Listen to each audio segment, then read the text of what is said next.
Let's all stand for the pledge, please. I pledge allegiance I pledge allegiance to the flag of the United States of America, and to the republic for which it stands, one nation, under God, indivisible, with liberty and justice for all.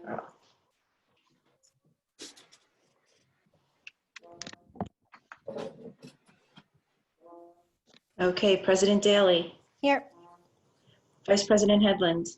Here. Trustee Clements. Here. Trustee McNow. Here. And Trustee Farr. Here. And somebody's cat? Here. Cat. That's mine. Yeah, I was going to say it's not mine. A couple cats in the house. Great. Okay, so first things first, the next Board of Education meeting is scheduled for next Tuesday, June 9th. And it is scheduled for 7:30 p.m. And that is to allow for some time to get the ballots counted. A little bit of budget ballot reminders, and Catherine or Phil or anybody, please jump in if I miss anything. But everybody should have received their absentee ballots in the mail by now. And those ballots need to be received by June 9th. So the recommendation is to put them in the mail by June 4th. That's in 2 days. That's Thursday, June 4th, so that we can make sure that we get them by June 9th. If we receive ballots after 5 p.m. on June 9th, we cannot count them. So if you are nervous and forget, and it's June 5th, you can drop them off in person on Monday or Tuesday from 12 to 5, is that the correct hours? From 12 to 5 at the district office. If anybody has any questions about the budget, what's on the propositions 1 and 2, the trustee election, all of that information can be found on the school website. Right on the homepage, there's a little budget link. Or you are welcome to contact any school board member or Dr. Benante and ask any questions that you may have. The absentee ballots will begin to be counted at 5 o'clock. We are not sure how many we'll be getting, so we're not sure when we will be done. But the meeting will start at 7:30 and we'll just see how it goes. If we get a lot, we might be waiting around or not. So we're just gonna play it by ear a little bit. Maybe Sean can entertain us with a monologue or something if we have to sit around. Did I get everything about the budget? Anything else that Catherine or Phil you'd like to add? I'll have just some notes in my remarks, Jen. Okay. But I think you've covered the important details. I got the related to basics. voting. Absolutely. Okay, great. Actually, just one quick question. I noticed in one of the communications that there was a note that if people hadn't received a ballot for whatever reason, there was a way to get in touch with, I think it was Catherine. Mm-hmm. Okay, yeah. We sent a message out yesterday indicating that if, and this was to our distribution list, so the folks who are on the receiving end of that would have received that text message just noting to please contact Catherine if for some reason they have not yet received their ballot. Great. Okay, thanks, John. The other thing I just want to chat about a little bit while I have everyone's attention is the superintendent's evaluation process. So the board is wrapping that up. That has been completed. And I just want to share a little information with the public about how that works. So the superintendent evaluation is something that is an important job for the board. It's something we take very seriously. It's something we do every year. And the superintendent is evaluated on a tool that we use from NYSBA, the New York State School Boards Association. And I just want to list the criteria because it might be interesting. So the ways that we evaluate the superintendent are vision, culture, and instructional leadership, operations, resource, and personnel management, board governance and policy, communication and community relations, ethical leadership, and we also evaluate his work on the objectives that he set for himself in the beginning of the year. So we go through those with Dr. Benante. Those are confidential conversations, so I can't really share much about them, but I do feel like it is appropriate to share that the board continues to be very grateful for and pleased with Dr. Benante's work. And I know that we've mentioned that in relation to the pandemic recently, but we were very pleased with his work on March 1st as well. So we're very happy with Dr. Benante's work and happy to have him here in the district. And typically what follows a superintendent evaluation is a discussion about raises. So you've heard in the past where we share what a superintendent's raise might be and where you can find that information on the website through a contract addendum. This year, Dr. Benante saved us from having that conversation because he very graciously offered to not take a raise due to the fiscal distress of the community, the uncertain financial times, and not only is that certainly a tribute to his character, but also a comment on how much he cares about Haldane and cares about this community. So we are very grateful for Dr. Benante's gracious offer to not take a raise, and we accept that offer.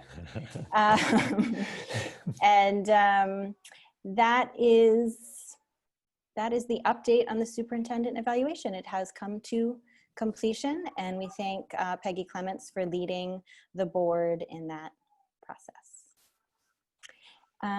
Okay, does anyone have anything else to add about that?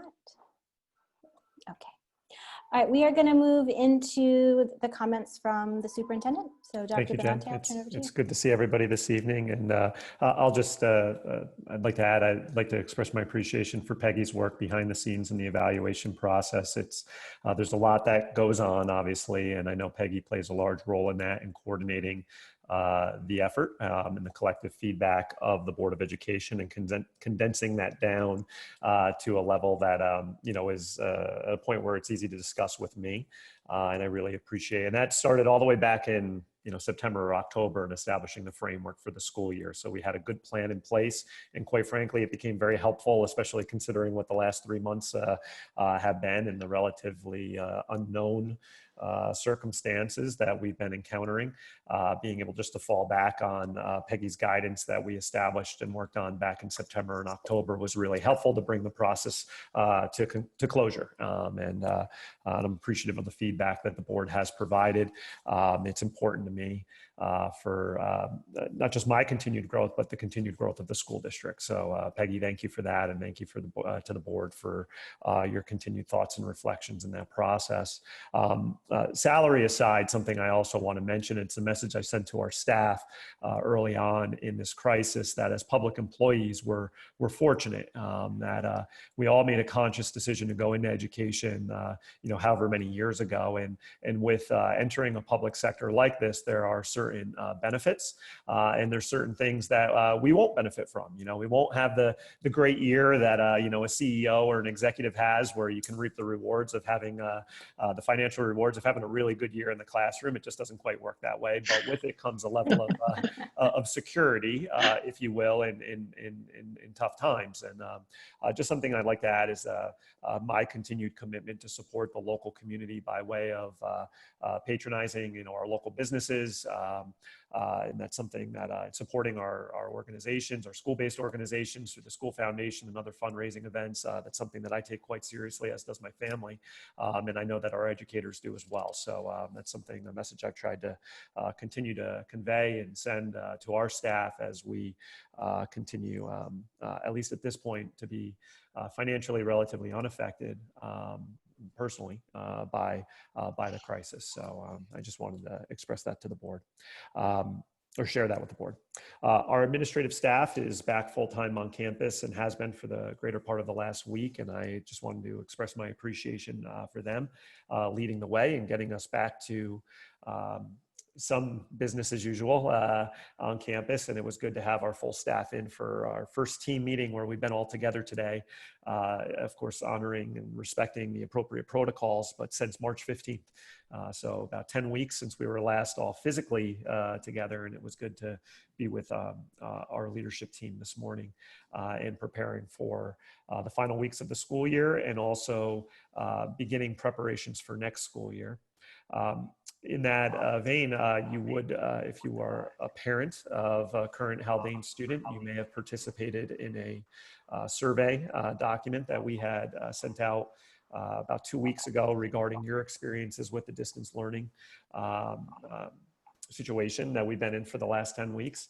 And I'm pleased to report to the board that we had about 350 responses to that survey. Now, a parent could have responded more than once because we did ask that if you had a child, for example, at the elementary level and at the secondary level, to consider completing the survey twice, once for each of those experiences, because they could have been separate. That being said, I do feel that our response rate, even in consideration of that, was very good. It's clear that some themes emerged from that that we will now use and incorporate into our planning for the upcoming school year should we still be in a distance learning scenario or have to enter into one at some point through the school year. I will share a summary of those results with the Board of Education. The survey closed on Friday. It just took us a couple of days to really go through it all. When you consider the comments that could be added in addition to the actual, Likert scale ratings, there's almost 1,000 different comments, and we did want to take the time to read through each of those, as short or as long as they may be. That being said, there's a few themes that clearly stand out, and we did quickly were able to provide a notice to families today, thanking them for their participation, and along with what a few of those themes are that clearly are standing out in our initial review of those results. But I will pass those along to the board so the board has them as well. I should be able to do so within a day or so. Likewise, we also want to solicit feedback from our teachers. We're in the process of doing that now. And if there is an opportunity to, also some of our upperclassmen, while our parents may have responded on behalf of their children, we would like to have an opportunity to speak to a few of our students, just more as a focus group scenario to collect their insight into their experiences over the last 10 weeks so we can incorporate that again into our planning for next year. A notice was also sent along to our families, or will be sent to our families today. I jokingly shared with with Megan, my assistant, that we probably should put out a letter today, meaning yesterday, apologizing for how much information we're going to convey in the next 2 weeks, because there's so much to convey as we're closing up the school year. So excuse me if this hasn't gone out yet, because if it hasn't gone out today, it's going out tomorrow. I've lost track as we're lining some of this up about student clean out of lockers and or classrooms, which will be scheduled for the week of June 15th.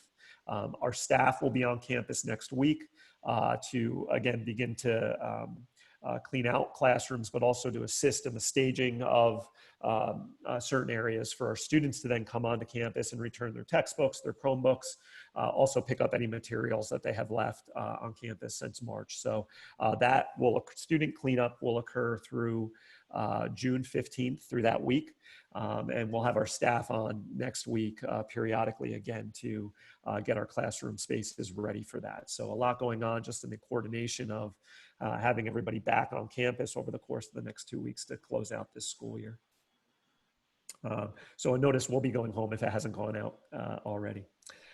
To families explaining what that process is. I'd like to thank again, Tim Walsh has been really helpful in preparation or preparing for this, making sure that this is done safely and responsibly, honoring the local Department of Health guidelines that we now need to consider and having so many people access our space over the next 2-week period. Jen did a great job summarizing the school budget vote process. I did just want to give you a quick update. We received about 150 ballots back yesterday, and we received about 500 ballots back today, if that's correct, Catherine. Wow. I think it was somewhere around there. So already we've surpassed, assuming those all have legitimate votes inside of them, we will have surpassed our vote tally for last school year, because we had about 500 voters last year. So we're already at 650 or so. So we expect that to continue in the next few days. So that's encouraging to us that clearly folks got their ballots. They've honored our request to get them back to us as soon as possible. And hopefully we'll continue to see a large number of responses. So as Jen said, the timing of next Tuesday of our meeting will largely be dependent on the tally. As of right now, early indication seems to be that we'll have a lot of votes to tally. So bear with us as we do so.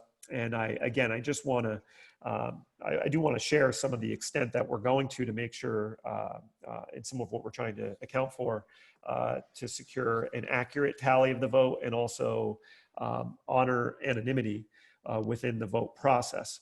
So first I'll speak to anonymity.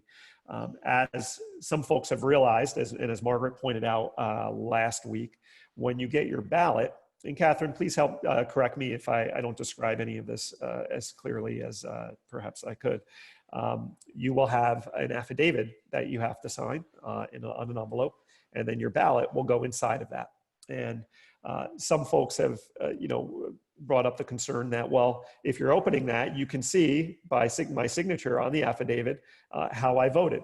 And you could if the same person was opening the envelope who was tallying the vote, but we have separated that process. So I want to, indicate to our community and anybody who may be concerned about this, that we will have a separate person who is opening the envelopes and removing the votes from them, not unfolding them, keeping them folded so they cannot see, how a person would have voted, separating the affidavits, again, from those ballots. And then a separate individual will be collating those ballots and then bringing them to an individual to now then conduct the tally. So I do think we're taking the appropriate precautions to make sure that we are securing anonymity in the vote process. Now, as far as the tally goes, Anne and Catherine and Megan have sorted out how the tallying will go. We will not just have one person tallying each batch of votes. We will have two verifying, one person to do an initial tally and then a second person to do a retally to verify the accuracy of that count. And we'll do that in batches of probably 50 votes at a time. So we do think that we're having two people essentially count every vote is what's needed to ensure that it's an accurate tally. And obviously, if there's any concerns about that, we could always recount a third time if necessary. I did, just by way of perhaps adding an added layer of precaution, ask the Board of Elections if they were able to provide their own election inspectors to our tally. It's important that there be no appearance of impropriety in this tally. As much as we will be securing and maintaining all records related to this tally, I did contact the Board of Elections yesterday to see if they would have staff that would want to come in and observe the process. They do not have the staffing available to do so. They appreciated the request, but I did want to make that known to our community. Typically, a ballot process and a tally process is available for public view, meaning you could come in yourself and watch a tally take place, but given the health guidelines and restrictions that are in place, we can't offer that. So I thought that was a way to maybe find a middle ground there. So as a last effort, we will broadcast the tally that's taking place, probably via Zoom. I think right now that's our best thinking. It's going to be a large pan view of the room because we're going to do this in our auditorium. We need to do that to maintain social distancing guidelines. But we figure at the very least, if folks want to tune in and they want to watch it, they could watch it. And we'll try to set the camera up in a place where they can have a full view of the room and see this taking place. So we feel that we've done a good job taking the appropriate precautions or putting the appropriate measures in place to have just a secure and accurate and healthy tabulation of the school budget and trustee election next Tuesday. So we're excited. We're looking forward to it. We put a lot of plans in place. I think those plans are coming to fruition right now. And we're encouraged by the fact now that we're actually getting the votes back. You may have read that several districts have had issues just getting their vote or their ballots out to voters. I live in one of those districts. I haven't received my my ballot yet. So that was due to a decision or an issue a printer encountered that they were contracting with. We considered using that printer, and again, for just a decision to keep it a little bit more local, turned out to err in our favor. But you know, I certainly empathize with the districts that are encountering that issue right now, amongst everything else going on. You know, to have that anxiety is something I'm glad we're not dealing with. But again, I empathize with our colleagues in neighboring districts. So I just want, if there's any other questions about that, we can certainly spend some time answering them now.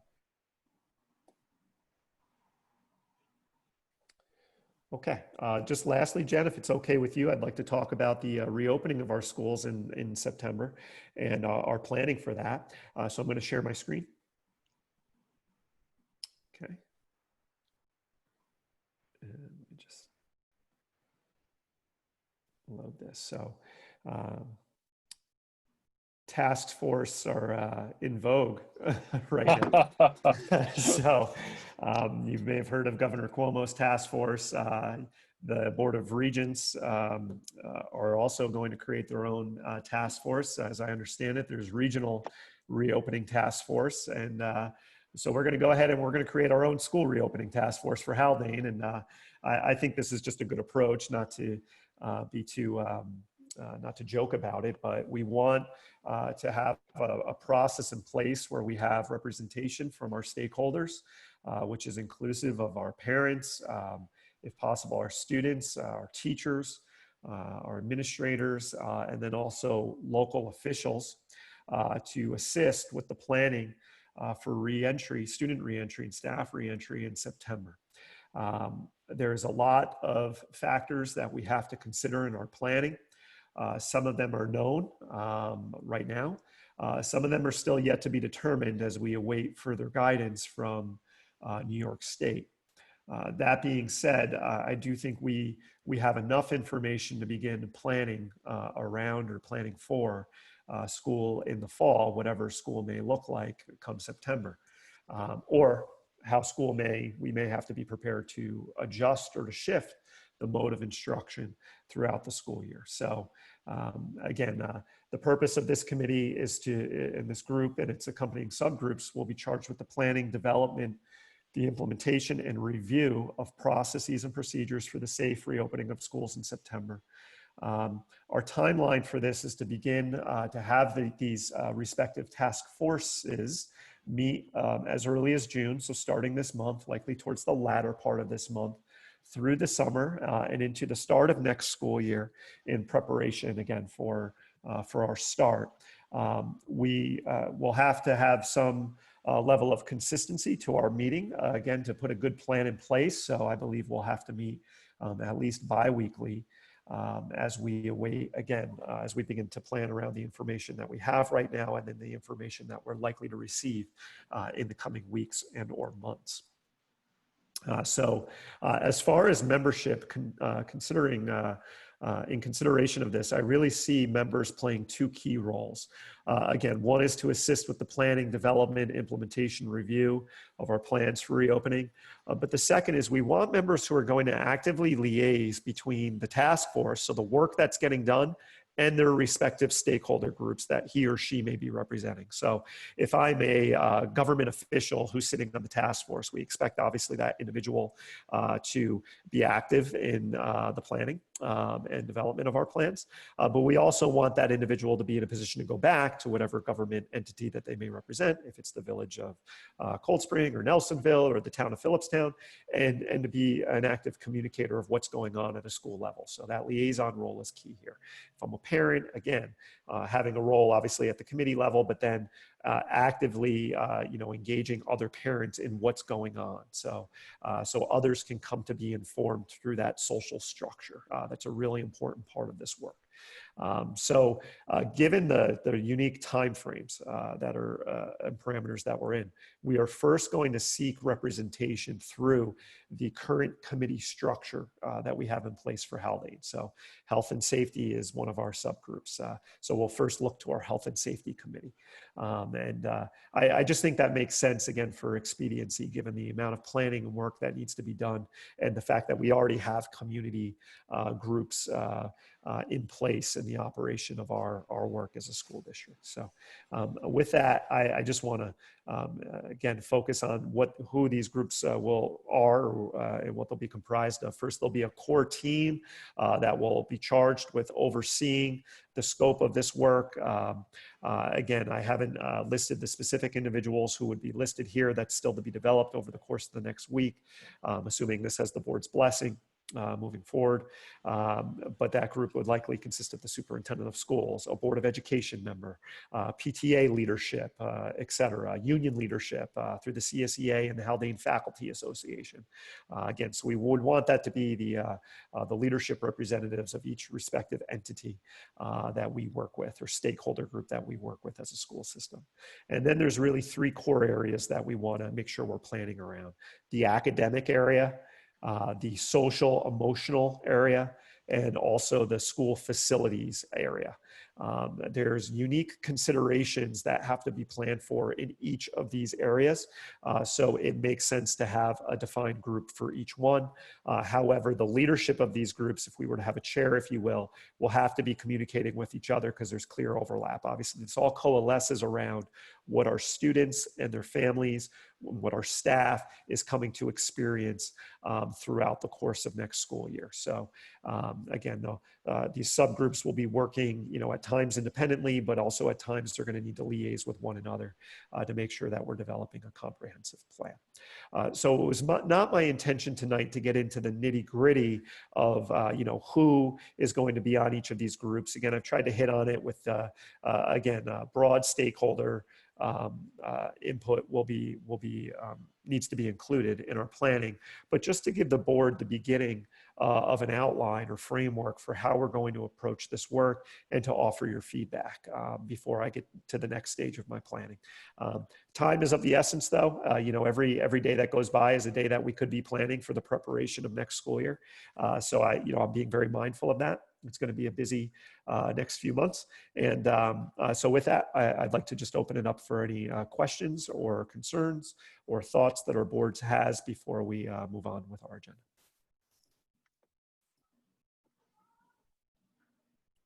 No thoughts on the approach. Just actually a question. At this point, do you have any direction, or do you have a timing for expected direction on what back to school looks like for New York State? No. Fine. we have, it's a good question though, John. We have an indication, and we tend to find out about these things the same time everybody else does. So there was during one of Governor Cuomo's daily briefings, he mentioned that schools are going to be expected to have a plan, that the state education department is expected to monitor those plans, and we're going to have to submit them to New York State. But yet that was the first time we had heard about that. So now I think we all, though, understood that we were going to need to have revised plans in place for the fall. So I'd be, to say this has not been in the back of my mind for the last 2 months at least. I would be being honest with you. So I think we're all anticipated that this was coming, but we do not have formal guidance yet from SED on what we need to include as part of the plan. That being said, we can look to, I shared this with the admin team today, that we can make reasonable assumptions about what we're going to have to plan around, given what other countries have experienced, given on what different areas of the workforce have experienced, as there's been this gradual reopening, not just of New York State, but of other areas throughout the country. And we can lean on that as a basis of our initial planning. And I think if we do so, we'll be off to a good start. And I must say, this is where also Alteris has been very helpful to us in providing us with documents that they've come across as other entities have begun their own reopening efforts. So I think we'll be fine to start, and then we should have any guidance from SED by the end of this month. So it won't be long. Okay, thank you. I think one of the things that makes it so challenging is that you really do have to plan for every scenario, right? Yeah. Because even if one scenario, right, begins the year, we could easily transition to another scenario and possibly even another so it is I mean, mind-boggling to me personally, but yeah. Yeah, the academic piece, which is going to comprise of the schedule, is in and of itself going to be an undertaking. And I don't want to dissuade anybody from helping on that particular group. But if you were to think about, but if you were to think about those scenarios that we're most concerned, about, it really revolves around what is school and where is school in the fall. So that variable is the one that has I think the most pronounced contingencies that have to be coordinated around. And there's really three that, just as a framework within that we have to be prepared for. Distance learning, kids are home, staff is, separate from the building, or staff's in the building, but the kids are all home. So that's scenario one. Scenario two, we're all in school, but we have a litany of requirements or assurances that we have to maintain to limit student access or students crossing throughout the day, and really limit activity on campus. So again, that presents its own logistical issues. And then, what we're hearing, the hybrid model, where there's a balance of students being on campus for a period of time and in a remote environment for a period of time on some sort of either schedule or as determined by level.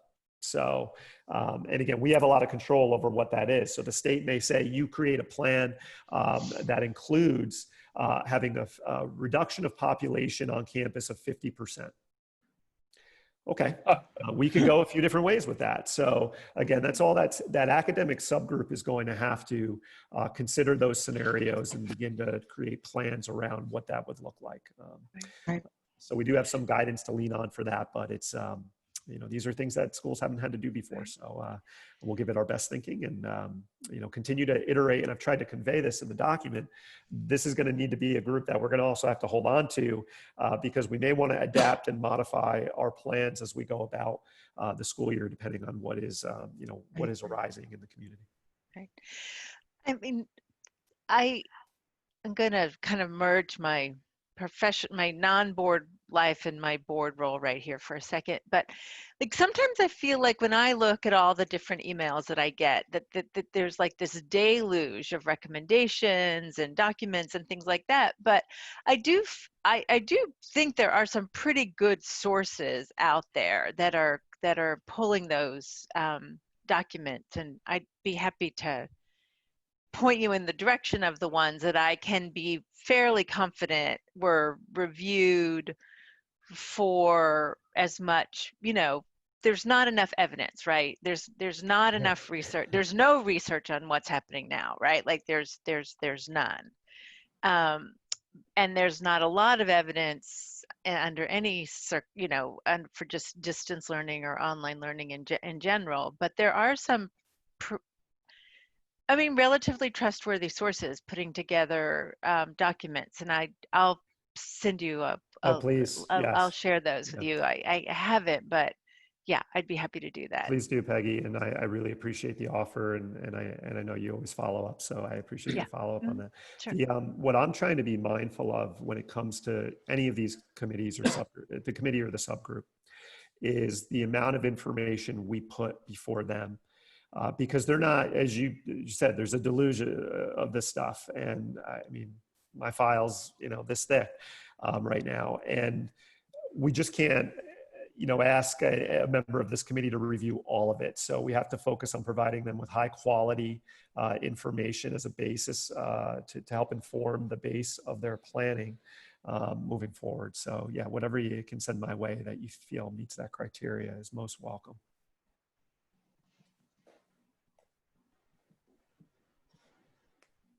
Looks like you have the board's blessing. Does. Benante, Thank you. proceed. So we'll get started on that. And then Jen, I just had, one more comment, if I may. Please.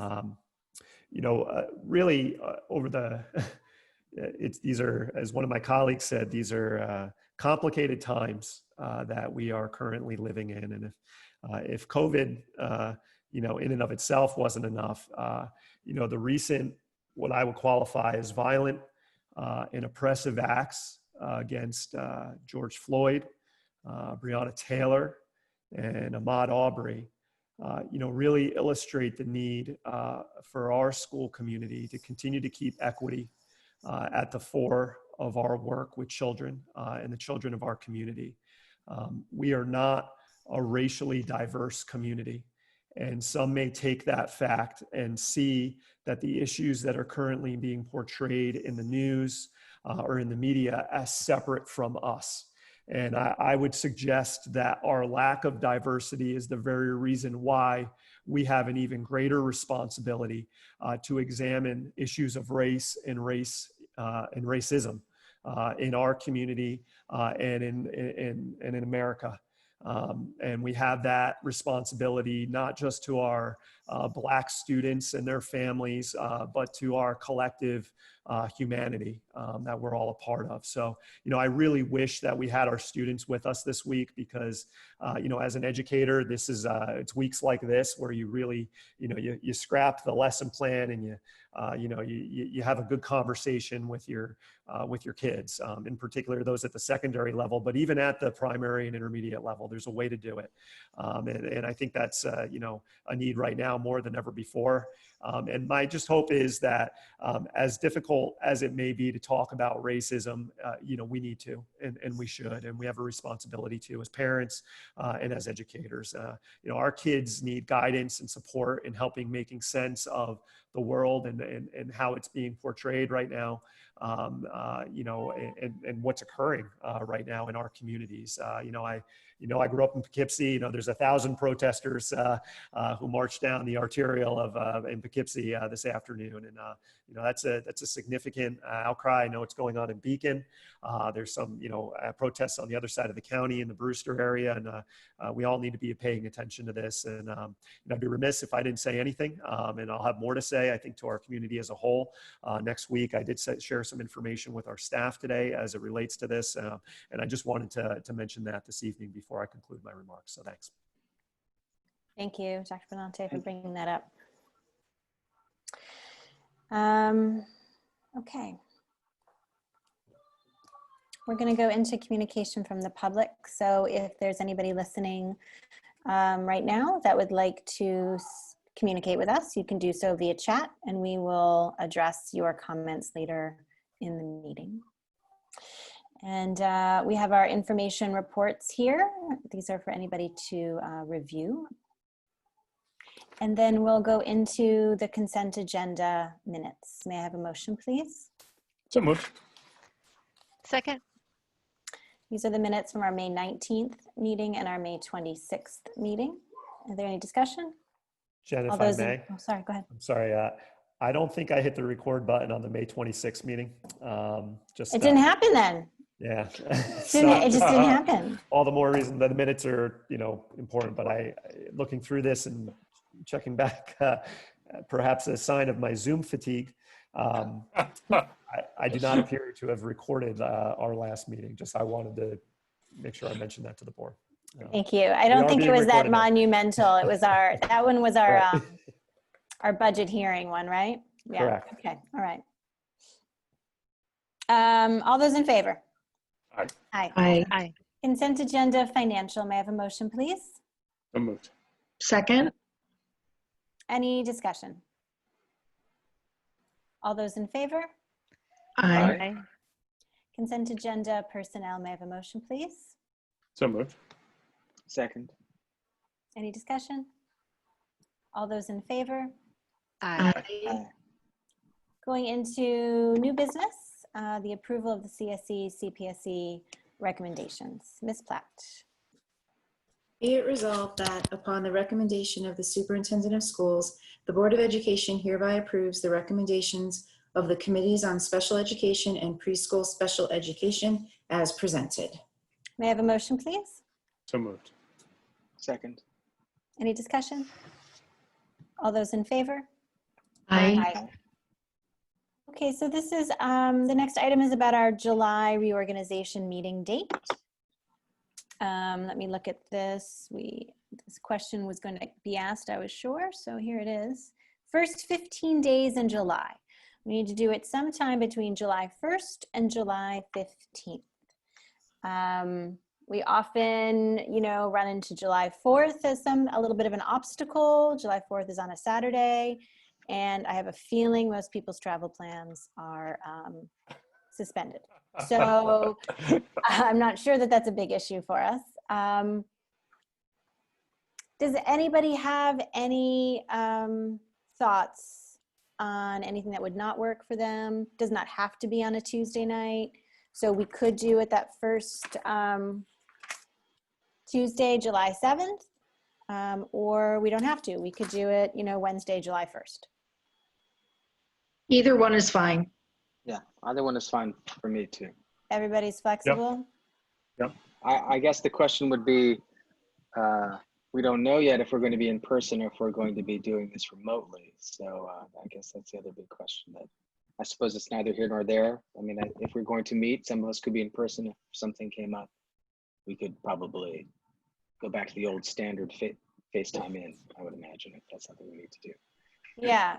And the feedback I received from the board as a whole on the in-person or not in-person question was we are currently not all of the same mind. So for the moment, we will stay Zooming until something else presents itself.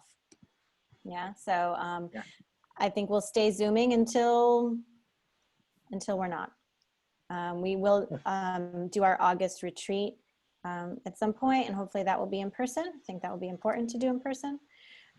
But we can make decisions about the July meeting or the August meeting, later. We don't have to do that right now in terms of in person or not in person. We can wait till more guidance comes out, more restrictions are lifted, see how people are feeling as we go. Great. So maybe we should just do like Wednesday, July 1st, kind of get it going, get it over with in a way, right? Great. Kick So off the year. Our Is next that meeting, okay for you, Phil and Anne and Catherine? It's okay for anybody- me. And have any July 1st conflicts? Okay. Works for me. Okay, so let's plan on our reorg meeting being on Wednesday, July 1st. We'll stick with the 7 p.m., okay, to accommodate work schedules. I'm sorry, Margaret, what was your question? I was just looking at my calendar and gonna reiterate the days that I have in here. Good, Hold on, let me just add the reorg meeting. Because that falls on one of our regular Tuesdays, right? Right, so we have No, a meeting on the 9th, mhm. 23rd. No, we have a meeting on the 9th and we have a meeting on the 16th.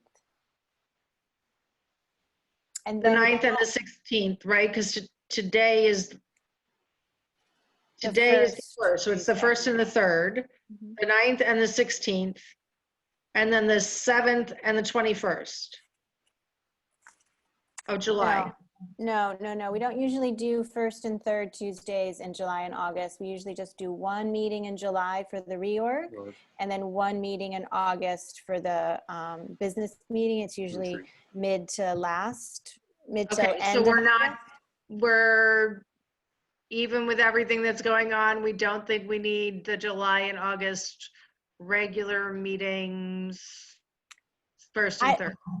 I don't know, that might come up. I don't know, Phil, how you feel about that. Jen, if I'm not mistaken, at the reorg, we will present a calendar for a board meeting for the year for the board's consideration and hopefully adoption. And usually around that time, as we get closer to it, we would consider as an administration whether or not there's a need for a second. We typically have one meeting in July and one meeting in August, but whether or not there's a need for an additional meeting to catch up on some school business, because sometimes, and as an example of that, sometimes it doesn't behoove us to wait until the end of August to appoint certain individuals. So there might be a need or an anticipated need that we should have a meeting earlier. But we as an administration typically look at that towards the end of June in preparation for that reorg meeting. Right. So I don't have a sense for that right now. But considering everything going on, as Margaret is saying, I do that we will sit with that and decide if it would make sense to have 3 meetings through the summer months as opposed to just 2. Okay. Very good, that makes sense. So we're scheduled for June 9th, that's our budget vote at 7:30, June 16th, regular 7 p.m., and then Wednesday, July 1st at 7 p.m. for our reorg meeting. And that's where we are for the moment. Got it. Thank you. Yep. But Jen, it looked like based on the content, the executive content that someone shared from the law book, if we're not going to have it on July 7th, there needs to be a resolution stating that. So I assume, I guess that could happen next time or whenever. Yeah, and that's a note I think Catherine or somebody will usually put that on the agenda, right? Where we have established the reorg meeting date. Mhm. Okay. Thank you, Peggy, for pointing that out. Because it's very rarely on July 7th. I didn't even remember. I've been on the board for 5 years. I didn't remember that. Yeah, we usually have to like dance around July 4th plans. And if July Yeah, 4th is in the but middle of the this is different. week, then it's like a whole. Yeah, but this is easy enough. Okay, so that's that. Thank you. Communication from the public. Do we have any chats? We do not see any. Am I missing any? Okay. Board reflections. Does anyone have anything they'd like to share? I'd like to share, maybe this is a reminder to John, but a reminder to all of us that we need to solidify our board evaluation process, info, dates. Yep.